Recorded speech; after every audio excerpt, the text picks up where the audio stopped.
It goes without saying that we're living in very tumultuous times. I'm not going to talk politics today or world peace because you all know as well as I do how chaotic our civilization is right now. Stephen was reading about Master talking about civilizations past, present, and to come.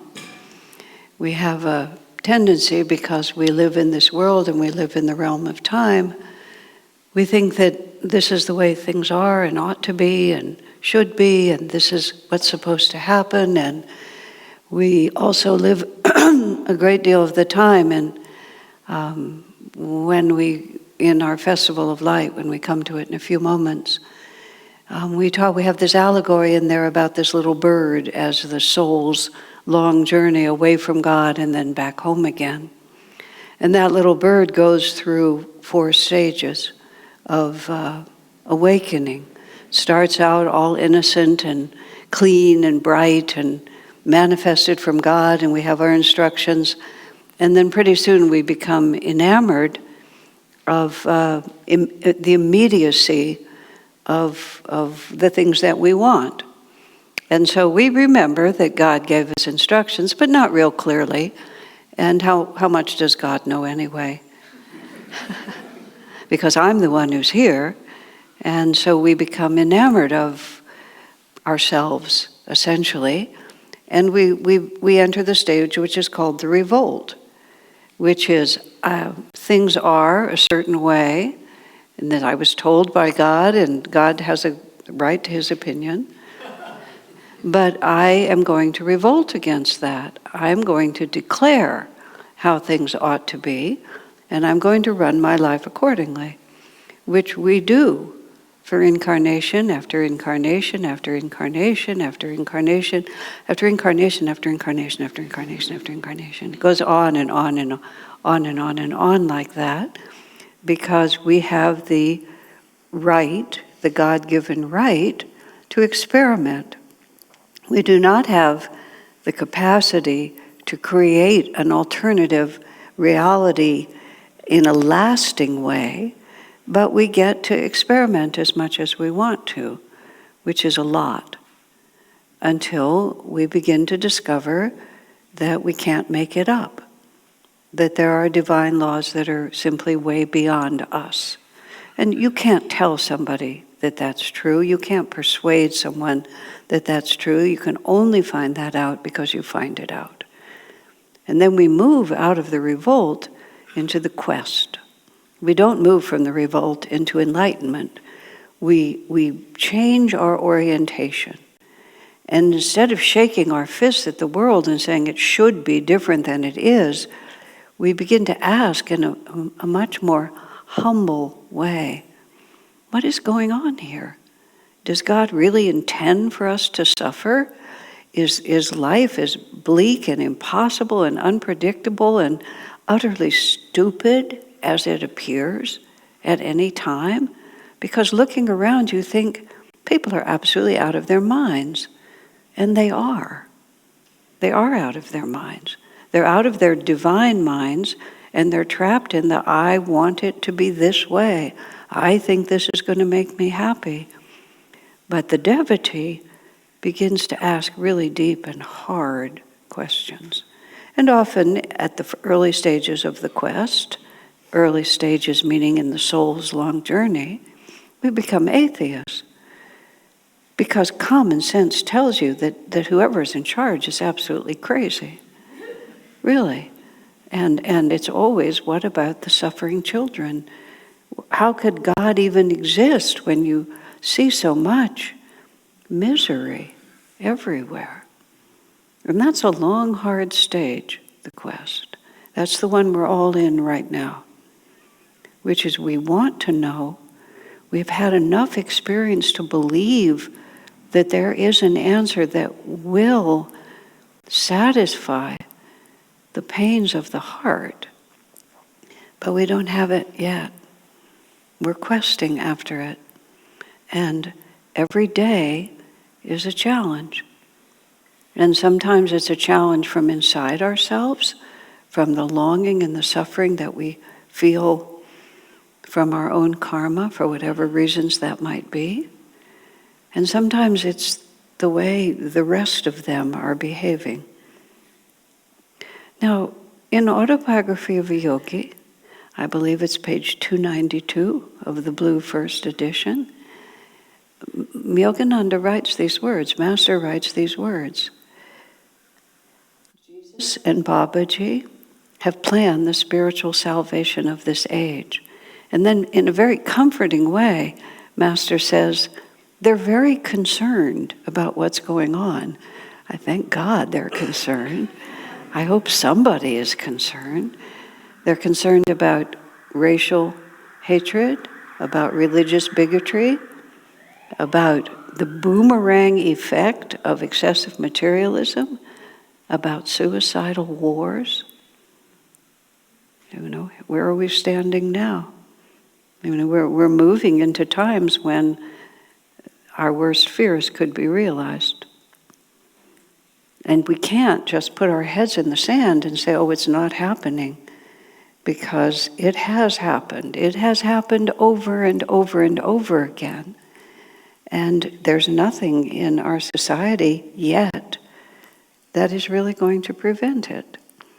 But Jesus and Babaji planned the spiritual salvation of this age, and they are spreading the liberating teachings of yoga. And by that means the understanding that there is a loving divine power in charge, and that is our true reality, and we have the possibility of experience that within ourselves. Now, I don't know why at a certain point this begins to make sense to us. I've read all the philosophy books and I can spin out the tale too. But we know that there's something inside of us, and this is the peculiarity of it, is that this is how I've come to understand it, and I've had to give a great deal of thought to this, because I've been meeting a lot of people over the last years in many parts of the world. And everybody asks me, you can follow the train to this, but it always comes down to, what about the suffering children? And that's always what it comes to. And I can't say they're not suffering. I don't want to say, well, it's their karma to suffering. Believe me, that one does not go over very well. You can try it if you want to, but it doesn't work. But unfortunately, that's what you have to say. Because if karma is true anywhere, it's true everywhere. So what is going on? So this is where the saints and master, ever and again, this is what we say in our Festival of Light, which is why we say it every week. Who am I in reality? For what end was I made? Ever and again, through your awakened sons, the answer comes. The forming of stars and moons and planets and galaxies revolving on the tides of space, drifting continents, upheaving mountains, snowy wastes, vast desert solitudes, and in the hearts of mankind. It's all a passage to ever greater awareness. Everything about this creation, which seems so obviously an end in itself, is not an end in itself. It's for one purpose. It's to awaken us to the power and the presence of God within us, which gives us an entirely different perspective.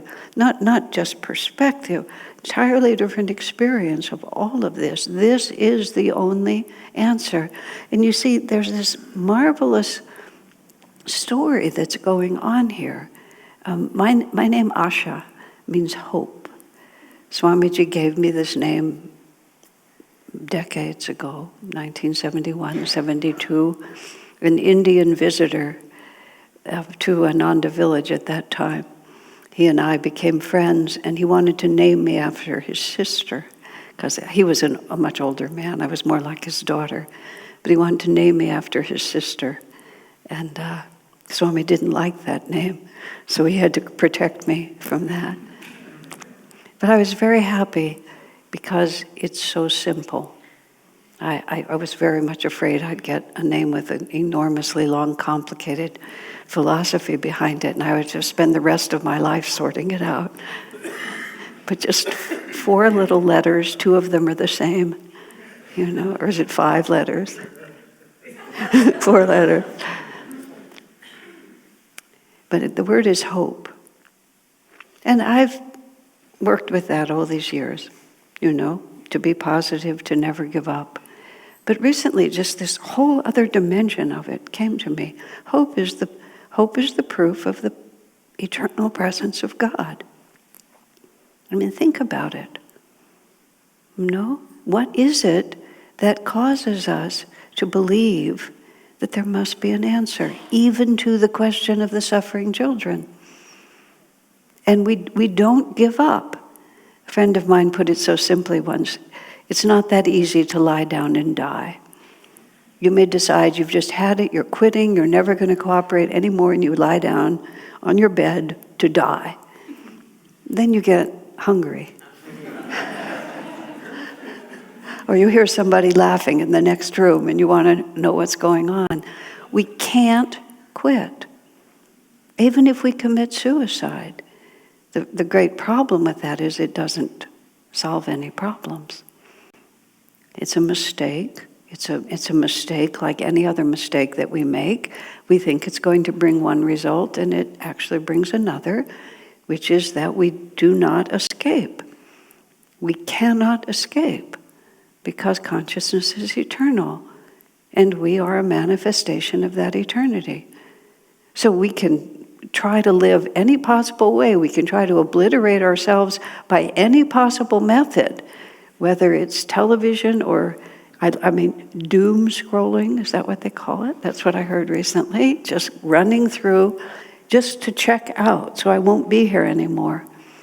But sooner or later, the drug wears off, the alcohol wears off, you wake up from sleep, you get bored, you get hungry, and then there you are again.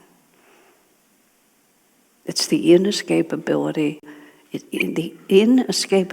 of divine law, of individual consciousness, of eternal awareness. But you see, within that awareness, there's always a hope.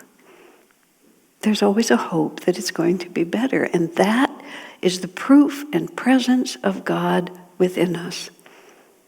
That we cannot give up, even if we want to.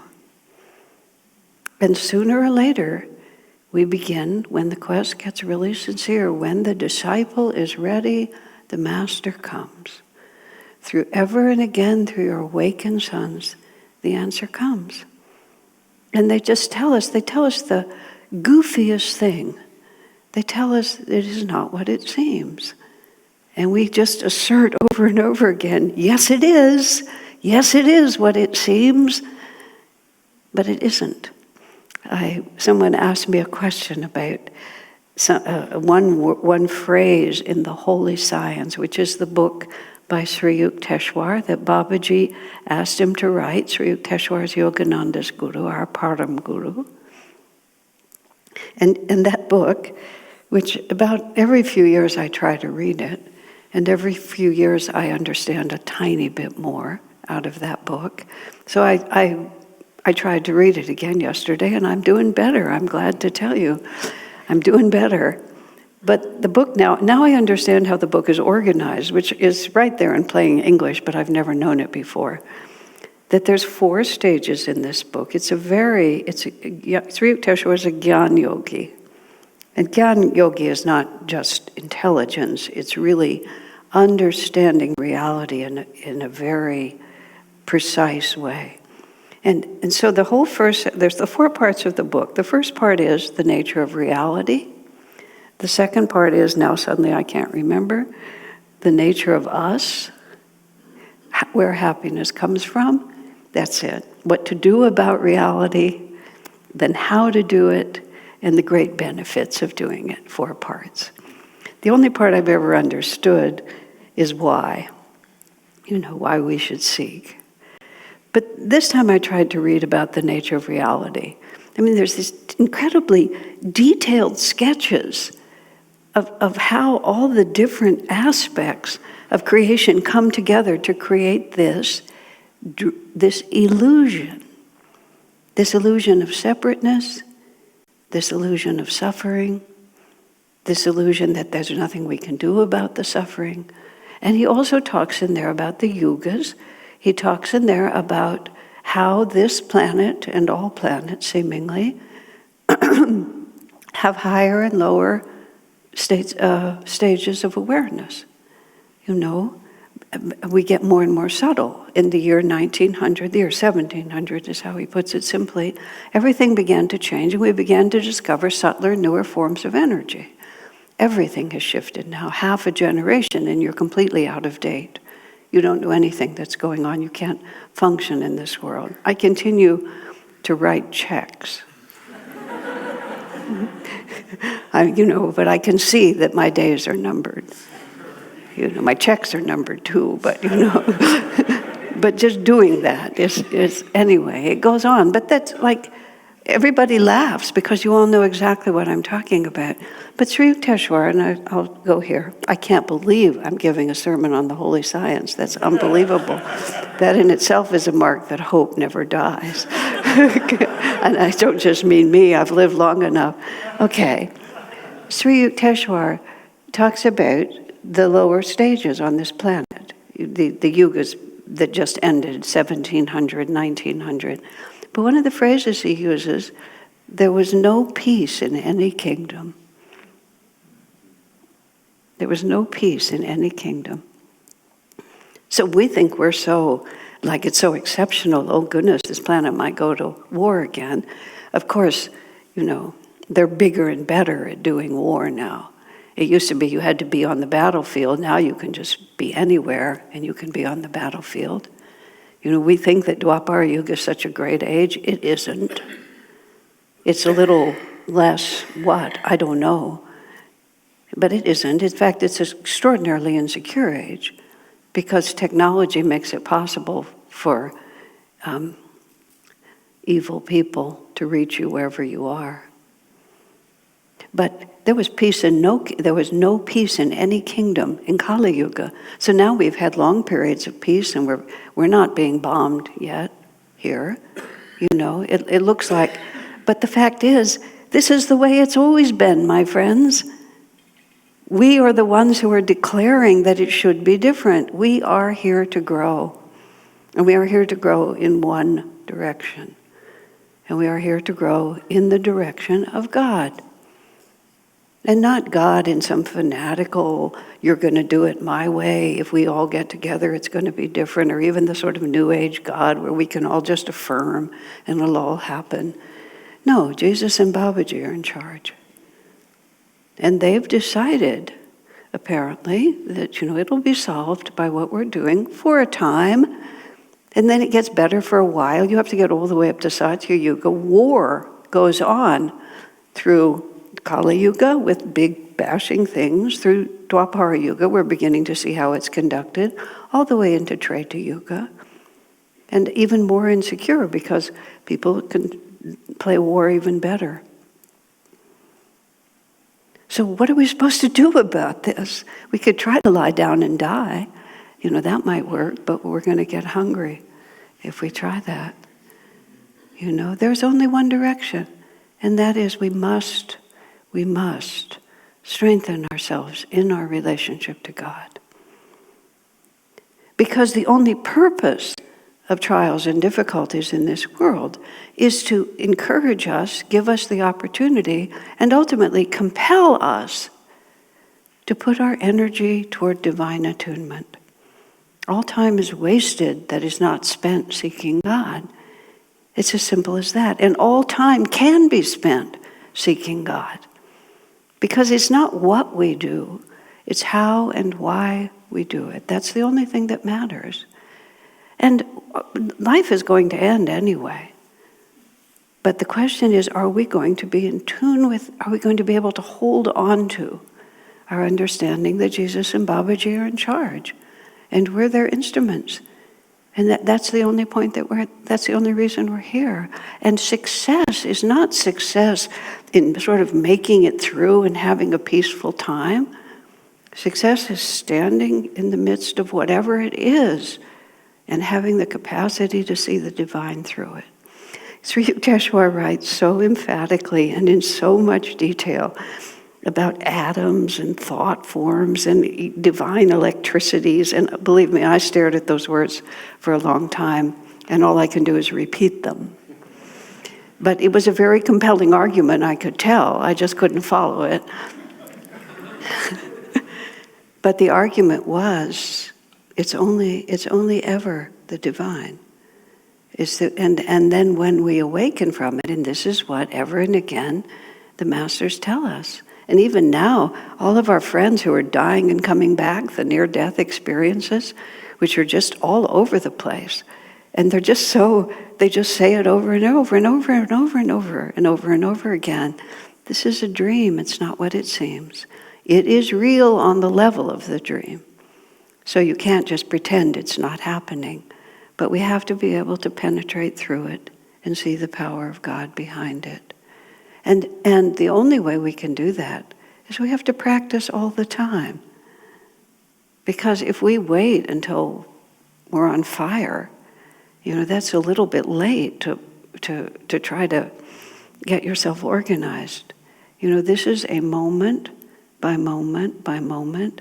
How do we try to solve every problem? I haven't read the next section about how to do it. I'm only reading now that we need to do it. But we all know that. I mean, we know it. I don't know how intellectually we have it organized, but it's deep within us. That's why we're here. We were compelled by hope that there has to be another answer. Isn't that so? There's an amazing little part of the story about St. Anthony being called out of the desert. There's the moment in history when the Catholic Church was having some huge argument about who Jesus was and what his great consciousness was. And Anthony was called from his decades of meditation in the desert, just completely alone. The great advantage of being born in Kali Yuga, even though there's peace and no kingdom, is the fact that there's no hope of building anything because it's all going to be burned down by the barbarians sooner or later anyway. So why have a church? It just gives them more to torch. You don't do anything like that. So you get to just go out and live in the desert. You just get to turn your back on the whole thing. There's a story that is true, is told to be true, where they were somewhere in India, they were digging some kind of a foundation for something, and they found some meditating yogi who had been meditating for, while civilizations rose and fell. And when they sort of pulled him out of wherever he was, the cave and they brought him back to consciousness, he said, "What yuga is this? What stage of civilization is on this planet?" And when they said Kali Yuga, he said, "I'm not interested." And he just left his body. There's nothing really useful for me to do here, like that. So Anthony comes and he settles the controversy in the church by simply declaring about Jesus, "I have seen him." And all their arguments were completely stopped because he had seen him. He was in the consciousness of Jesus. He knew the reality of Jesus, and he simply declared it. And everybody's ideas just fell by the wayside. But the rest of the story, I've been told, is during that time Christians were also being persecuted. And persecution was Kali Yuga-esque. We didn't have any sophisticated technology, so they just fed them to the lions. And it wasn't even gladiators fighting each other where at least you had a fighting chance. You were just a little Christian and you were fed to hungry lions. Not something that you think is like, oh yeah, maybe I get to do that next time. Not like that. Although Master said, if you die with faith, he says the martyrs did not experience pain because they had proven themselves by facing into the challenge. And then after that, nothing else was needed. So Anthony, because he had such a magnificent aura, he just walked in and out of the prisons where these Christian soon-to-be martyrs were being held, and nobody could stop him. But he didn't rescue them. You would think he would gather them up and take them out. Some of them were children. But he didn't, because for this hour were they born. And merely because someone's in a child's body does not mean that they are not fully a child of God. But he encouraged them and gave them courage. So then what difference does it make whether you live or you die? For this hour were we born. And if we are born for tumultuous times, if we are born to have to stand unbroken in the midst of crashing worlds, if we were born to bring comfort where there is fear, to bring love where there is hatred, to bring inner peace where there is chaos, would we want it different? If this is where God has put us? There was a point in my life where I was in a situation I did not want to be in. I was in it for a very long time. And finally I thought I might get rescued. And then I thought I might escape of my own free will. But I realized if I rebelled against what God had given me, I would never be happy anywhere else either. And you see, that's what we have to finally come to. We have to finally come to just what Peter answered Jesus when there was chaos at the end of Jesus' life, before he was crucified. But when he was making it difficult for his disciples, "Eat my body and drink my blood," he said. It's just, and many disciples didn't understand. So he says to Peter, "Will you also leave me?" And Peter said, "Where would I go?" And what he meant by that was, this is not something outside myself. This is not something that I take on and take off. This is who I am. Where could I go where I would not be your disciple? Where could I go where I could escape from the compelling realization that has made me your disciple? That's all. That's the right answer. So the question asked in our Sunday topic for today is, how do devotees rise?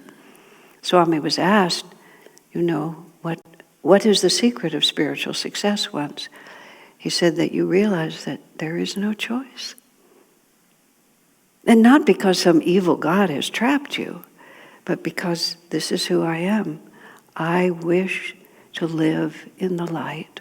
And if this is the pathway to light, I often say to myself, if Divine Mother loves me, like any mother would love, even a human mother, Divine Mother loves me.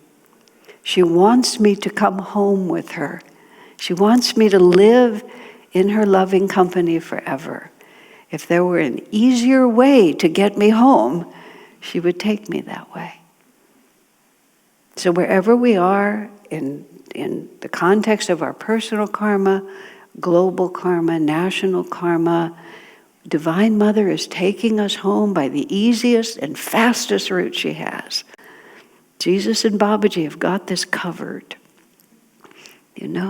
Ananta tells a marvelous story. Ananta, when he was the leader in the Sacramento Center for many years, and there was some chaos with the building and something like that, and he was beginning to feel a little, what's going to happen here? And he said he was just standing outside the church there, and he felt Master next to him with his arm around him like that. Ananta's very tall, and Master was very short, so it was probably a big picture like that. He felt, and he felt Master to say to him, "Don't worry, I got this covered." Like that. That's where we have to go, my friends. That's how you rise on the spiritual path. We never forget. Divine Mother Master, God, Guru, Christ, all of them, Babaji and Jesus. Don't worry, I've got this covered. And Mother saying, I'm taking you home, but this is the only way we can get there. And then we move from the revolt, from the quest, we move all the way to the redemption. Of course, Lord, wherever you want to take me, that's where I go. God bless you.